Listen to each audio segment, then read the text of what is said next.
আলাইকুম ওয়া রাহমাতুল্লাহ। আশা করি তোমরা সকালে ভালো আছো আর মাধ্যমিক 2026 এর প্রিপারেশন তোমাদের ভালো হচ্ছে। আজকে ভিডিও করা হয়তো তোমাদেরই জন্য, যারা ভিডিওটা দেখছো।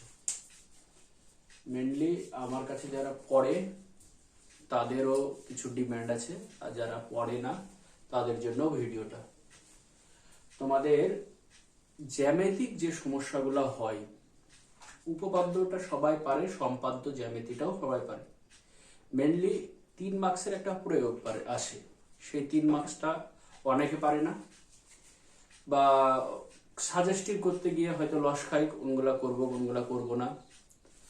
আর অনেক এমসিকিউ, অনেক নয়, একটা সত্য মিথ্যা এমসিকিউ, একটা হয়তো শূন্যস্থান পূরণে, আবার 2 মার্কসে 2টো 3টে এই বোর্ডে যে কোশ্চেনগুলো আছে এগুলা 1 মার্কসও আসতে পারে বা 2 মার্কসও আসতে পারে। যদি এটা অপশন দিয়ে দেওয়া হয় তাহলে 1 মার্কসের হয়ে যাবে, অপশন যদি না দেওয়া হয় অথবা শূন্যস্থান দিয়ে দেওয়া হয় তাহলে 1 মার্কসের, যদি না হয় তাহলে আবার 2 মার্কসের। তো যাই হোক, আমি আজকে কিছু সিম্পল কয়েকটা কোশ্চেন আমি টুকেছি, তোমাদেরকে পড়াবো। কি পড়াবো আজকে প্রথম, তো তাই কয়েকটা প্রবলেম তুলেছি। তো কি পড়াবো, কি ক্লাস করাবো সেটা আগে বলি। সেটা বললাম প্রথমে যে জ্যামিতিক পোর্শনটা আমি প্রথমত শেষ করতে চাইছি। তো এই জ্যামিতিক পোর্শনের মধ্যে যে যে অধ্যায়গুলো পড়ছি, বৃত্ত সম্পর্কিত উপপাদ্য ও তার প্রয়োগ। এই বৃত্ত সংক্রান্ত উপপাদ্যতে কোন কোনগুলো আছে, যে প্রয়োগগুলো, যে জ্যামিতিগুলো আছে, যে প্রয়োগগুলো আছে, সব প্রয়োগ উপপাদ্য সব করানো আছে। যদি কেউ না করে থাকো তাহলে উপপাদ্য এবং প্রয়োগগুলো টুক করে, শুধু ওইগুলো টুক করে টুকে নিয়ে খাতায় মুখস্থ করে নিবা, তাহলে এই অঙ্কগুলো করতে সুবিধা হবে। বোঝা গেল? দ্বিতীয় হচ্ছে 6খানা মোট এখানে চ্যাপ্টার আছে, চ্যাপ্টারগুলো বলে দিই। বৃত্ত সম্পর্কিত উপপাদ্য, দ্বিতীয় হচ্ছে বৃত্তস্থ কোণ সম্পর্কিত উপপাদ্য, তৃতীয় হচ্ছে বৃত্তস্থ চতুর্ভুজ সংক্রান্ত উপপাদ্য, চতুর্থ হচ্ছে বৃত্তের স্পর্শক সংক্রান্ত উপপাদ্য, পঞ্চম হলো সদৃশ্যতা ও তার প্রয়োগ, আর ষষ্ঠ হচ্ছে পিথাগোরাসের উপপাদ্য ও তার প্রয়োগ। এই 6খান উপপাদ্য তোমাদের আসবে এবং প্রয়োগ আসবে এবং সেখান থেকে অঙ্ক আসবে। এছাড়াও সম্পাদ্য আছে, সেগুলো হলো পরিবৃত্ত, অন্তর্বৃত্ত, মধ্য সমানুপাতি, স্পর্শক অঙ্কন ইত্যাদি। তো ওইখান থেকে 1 মার্কসের কোশ্চেন আসতে পারে, না আসার কিছু নেই। তো আশা করি তোমাদের জানা আছে। তো আমি যে অঙ্কগুলা করিয়েছি, কোশ্চেন টুকেছি, সেই কোশ্চেনগুলোর অ্যান্সার আমি এখানে করব, তার জন্য এটা ফাঁকা রেখেছি। তো আমি করাই, তোমাদের কেমন কি লাগছে জানাবা। তো প্রথম কোশ্চেন যেটা দেখছি কি আছে, ও কেন্দ্রীয় বৃত্তের ব্যাসার্ধের দৈর্ঘ্য হচ্ছে 5 সেমি এবং জ্যায়ের দৈর্ঘ্য 8 সেমি। ও বিন্দু থেকে ওই জ্যায়ের দূরত্ব কত? সবাই পারবে, যারা পারবে তারা আগে টুক করে খাতা পেনে নিজে থেকে করার চেষ্টা করবে। ও কেন্দ্রীয় বৃত্তের ব্যাসার্ধ 5 সেমি, জ্যায়ের দৈর্ঘ্য 8 সেমি। জ্যা এটা ধরে নিলাম এবি, যেহেতু নাম দেয়নি, পরীক্ষা হলে নাম দিয়ে দিতে পারে এবি জ্যা। এটা 8 সেমি এবং ও কেন্দ্রীয় বৃত্ত, তাই ও কেন্দ্রীয় বৃত্তের ব্যাসার্ধটা 5, তাহলে এইটা 5। আর ও বিন্দু থেকে জ্যায়ের দূরত্ব, অর্থাৎ লম্ব দূরত্বটাই হচ্ছে সেই দূরত্ব। এটা যদি আমি ডি নাম দিই, এইটা হচ্ছে কোশ্চেন। তাহলে চিত্রে কি কি দেওয়া আছে? চিত্রে এবি, এটাই হলো তোমাদের জ্যা, হ্যাঁ, এটা হলো তোমাদের 8 সেমি। আর ও এ, এটা ব্যাসার্ধ, এটা হলো 5 সেমি। আর ওডি যে দৈর্ঘ্য, সেটা কোশ্চেন করেছে। আমরা এখানে জানি যে ও কেন্দ্র থেকে জ্যায়ের উপরে যদি লম্ব টানা হয় তাহলে জ্যাটিকে 2 ভাগে ভাগ করা হয়। তাহলে সেই সর্ষে এডি অবশ্যই বিডি সমান হবে এবং 8-এর অর্ধেক অর্থাৎ 4 সেমি হবে। কি হবে? এইটা 4, এইটা 4 হলো। এবার এটা পিথাগোরাসের উপপাদ্য থেকে, কার উপপাদ্য? পিথাগোরাসের উপপাদ্য, সবার জানা আছে।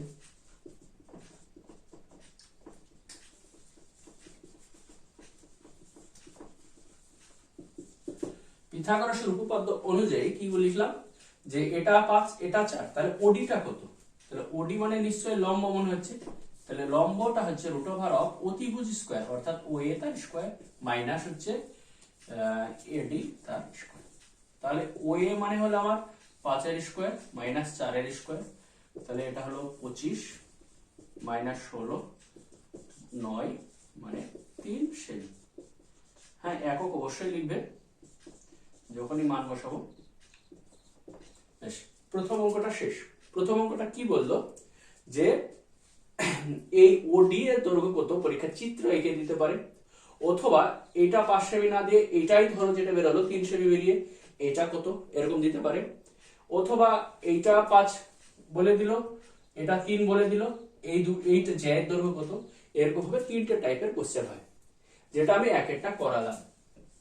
দেখো আশা করছি কোনো সমস্যা হবে না, তোমরা টুকে নিবা ভিডিও পজ করে। 2 নম্বর এবার ও কেন্দ্রবৃত্তের এবি জ্যা, নিশ্চয়ই এবি জ্যা এটাই। ওপি লম্ব, এটা ডি এর জায়গায় কি হবে, আমি নীল কালি দিয়ে টুকি করে দিচ্ছি, এটা পি লম্ব। একই জিনিস এবিটা 8, এবিটা 8ই আছে, এটা 3, তাহলে ব্যাস কত, নিশ্চয়ই এই একই অঙ্ক তোমরা পারবা। তাহলে 5 এটা বেরিয়ে যাবে, কিন্তু ব্যাস চেয়েছে কোশ্চেনে, তাহলে ব্যাস চাওয়ার জন্য এইটা টোটালটা তাহলে 5 কে 2 দিয়ে গুণ করলেই হয়ে যাবে। তো এটা নিজে থেকে করে নিবা, এটা তোমাদের হোমওয়ার্ক থাকলো।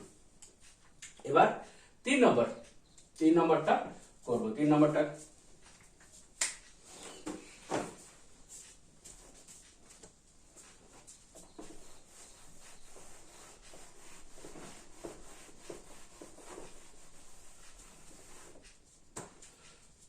বলছে এবিসি ত্রিভুজের পরিকেন্দ্র ও, একটা ত্রিভুজ নাও, সমবাহু মনে হচ্ছে সমবাহু হবে তার মানে নাই, হলো পরিকেন্দ্র ও কোণ বিএসি এটা হচ্ছে 50 ডিগ্রি, তারপরে হলে ওবিসি কত, ও সেন্টারটা, আচ্ছা পরিকেন্দ্র মানে পরিবৃত্তটা আগে বুঝে যাও, বাইরে যেটা সেটাই পরিবৃত্ত। হ্যাঁ আর এটা হলো ও, ও বি সি আমার কাছে এইটা চেয়েছে। হ্যাঁ ওবিসি চেয়েছে। দেখো আমরা যখন অঙ্ক করি সব অধ্যায়ের যদি জানা থাকে ধারণা, তাহলে অঙ্কগুলো করতে বা বুঝতে সুবিধা হয়। তো এইটা পরের চ্যাপ্টারের একটা অঙ্ক। তাহলে এটা দেখো কোন বিএসি যেটা, এটা দেখো বৃত্তস্থ কোণ, আর এই কোণটা হচ্ছে আমাদের কেন্দ্রস্থ কোণ। তাহলে আমরা জানি কেন্দ্রস্থ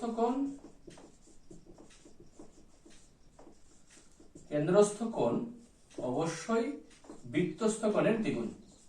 আমি লিখে দিলাম যারা জানে না তাদের জন্য। হ্যাঁ কেন্দ্রস্থ কোণ কি হয়, বৃত্তস্থ কোণের দ্বিগুণ হয়। সেই সর্ষে কোণ বি ও সি এটা দেখো কেন্দ্রস্থ কোণ, আর উপরেরটা বৃত্তস্থ কোণ, তাহলে 2 কোণ 50, তাহলে এটা 100 ডিগ্রি। পরীক্ষা হলে এটাও চাইতে পারে, 1 মার্কসের দিতে পারে, 1 মার্কসের দিলে তোমরা তখন ইজিলি পেয়ে যাবে কেন্দ্রস্থ কোণ বৃত্তস্থ কোণের দ্বিগুণ।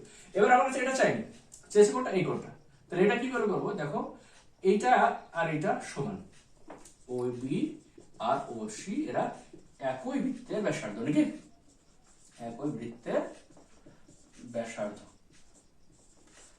আচ্ছা এটা যেহেতু ব্যাসার্ধ, তাহলে এই দুটো সমান হলো, এই দুটো বাহু যদি সমান হয় একটা যে কোনো ত্রিভুজের, তাহলে ত্রিভুজ ও বি সি এর নিশ্চয়ই এই দুটো বাহু সমান হলে এই কোণ দুটো সমান, এইটার সঙ্গে এইটা সমান, তাহলে এই কোণ দুটো কত হবে, কোণ ও বি সি যেটা চেয়েছো, আর কোণ ও সি বি এই দুটো চেয়েছো, এই দুটোর মান কত হবে।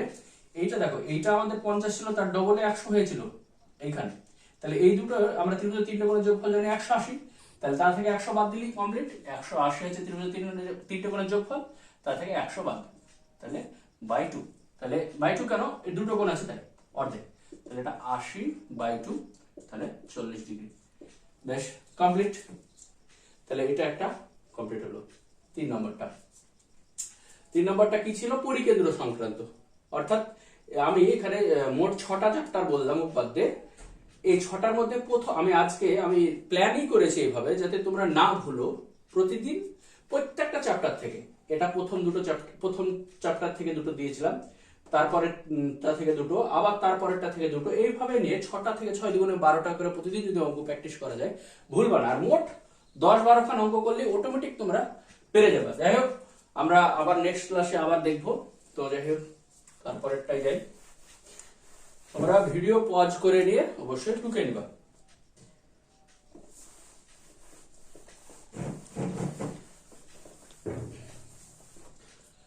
তিনটে হলো। 4 নাম্বার, ও কেন্দ্র বৃত্তের পিকিউ একটা ব্যাস আর বৃত্তের উপর অবস্থিত।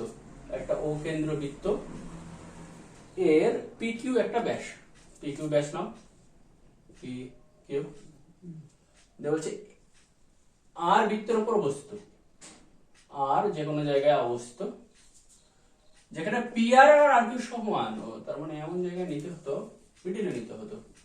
যাই হোক, তোমরা ধরে নাও এটা আর এটা সমান। আর পি কিউ কত? আর পি কিউ, এই কোণটা কোশ্চেনে জিজ্ঞেস করেছে।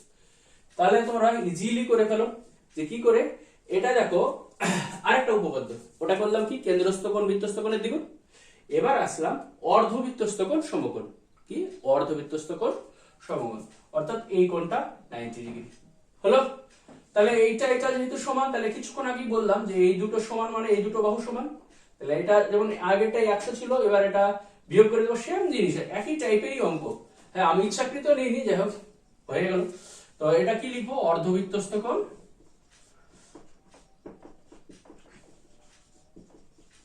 সমকোণ।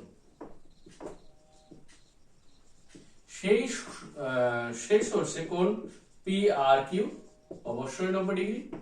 আবার ত্রিভুজ পি আর কিউ এর পি আর, কোশ্চেনে যেটা দেওয়া ছিল P R equal to R Q, সুতরাং অবশ্যই R P Q equal to R Q P, এটা সমান হবে। অর্থাৎ 180 মাইনাস 90 বাই 2। তাহলে 180 মাইনাস 90 মানে 90 বাই 2 মানে 45। তাহলে এটা 45। তাহলে আমার কাছে চেয়েছে এটা হয়ে গেল। আশা করি বুঝতে পারছি। আমি হয়তো প্রথম তোমাদেরকে করছি, যদি অসুবিধা হয় বা কোনো লেখাতে বুঝতে অসুবিধা হয় বা ভিডিওতে বা হয়তো সাউন্ডে কোনো প্রবলেম হতেই পারে। হ্যাঁ, আমি প্রথম টাইম, আমি কোনো এডিট ফিডিট করবো না, সেরকম জাস্ট আপলোড করব। তোমরা যদি প্রবলেম হয় সেটা কমেন্টে জানাবা, ভালো হলেও ভালো, না হলেও আমি তোমাদেরকে করাবো। হ্যাঁ, 4 নাম্বারটা শেষ হলো। 5 নাম্বার, এবার এটা পজ করে নিও। এবিসিডি চতুর্ভুজের কোণ এ 100 ডিগ্রি হলে কোণ সি এর মান কত? আমি মেন যে উপপাদ্যগুলো আছে সেইগুলাই তোমাদেরকে ধারণা দিচ্ছি। 5 নম্বর হচ্ছে এবিসিডি বৃত্তস্থ চতুর্ভুজ। বৃত্তস্থ মানে বৃত্তের ভিতরে চতুর্ভুজ। সে চতুর্ভুজটা আয়তক্ষেত্রই হবে বা বর্গক্ষেত্র হবে এমন কোনো মানে নাই। আমি বাঁকা করে আমার নিজের মতো করে আমি ছবি আঁকলাম, এবিসিডি দিলাম। কোণ এটা 100, ছবিতে এই কোণটা 100 যদি হয়, তাহলে কোণ সি এর মান কত? এইটা চেয়েছি। এই টাইপের আমি যখন শুরু করি তখন বললাম যে সম্পূরক, অর্থাৎ বিপরীত কোণগুলো সম্পূরক। অর্থাৎ আমরা কি লিখবো, যে আমরা জানি বৃত্তস্থ চতুর্ভুজের বিপরীত কোণগুলো সম্পূরক। অর্থাৎ কোণ এ যোগ কোণ সি এর যোগফল 180 ডিগ্রি। এখানে অবশ্যই লিখবো বৃত্তস্থ চতুর্ভুজের বিপরীত কোণগুলি সম্পূরক। শেষ হচ্ছে এটা 100 প্লাস সি, এটা দিলে 180। তাহলে কোণ সি এর মান হলো 180 মাইনাস 100, এটা হচ্ছে 80 ডিগ্রি। ঠিক আছে? পরীক্ষার হলে যে এইটাই আসবে তার মানে নাই, কিরকম ভাবে কোশ্চেন আরো ঘুরিয়ে দিতে পারে। ধরো বললো যে কোণ এ এখানে না দিয়ে এখানে দিলাম, কোণ এ ইজ টু কোণ সি, এটা 1:3 যদি হয়, তাহলে কোণ এ ও কোণ সি এর মান কত? এটা কোশ্চেন। হ্যাঁ, কোণ A is to C equal to 1:3 যদি লেখা অসুবিধা হয় মুখে বলে দিলাম। তাহলে এ ও সি এর মান কত? তো এটা দেখো এ ইজ টু সি, তাহলে এ 1 হলে এটা 3, এটাই বোঝাচ্ছে 1:3। তাহলে এটা x যদি হয় তাহলে এটা 3x, তাহলে এই দুটো যোগফল হচ্ছে 180। হ্যাঁ, দিয়ে এক্স এর মান বের করে নিবা, তাহলে এ আর সি এর মান পেয়ে যাবা। আশা করি কমেন্টে এই দুটোর উত্তর দিবা, এ আর সি এর মান কত এই কোশ্চেনটা। ঠিক আছে, জাস্ট করে নিবা একটু, দিয়ে এ আর সি করে নিবা। আচ্ছা নেক্সট, এটা মেটালাম, তোমরা লিখে নিও 4 5 6টা। এটারই টাইপ।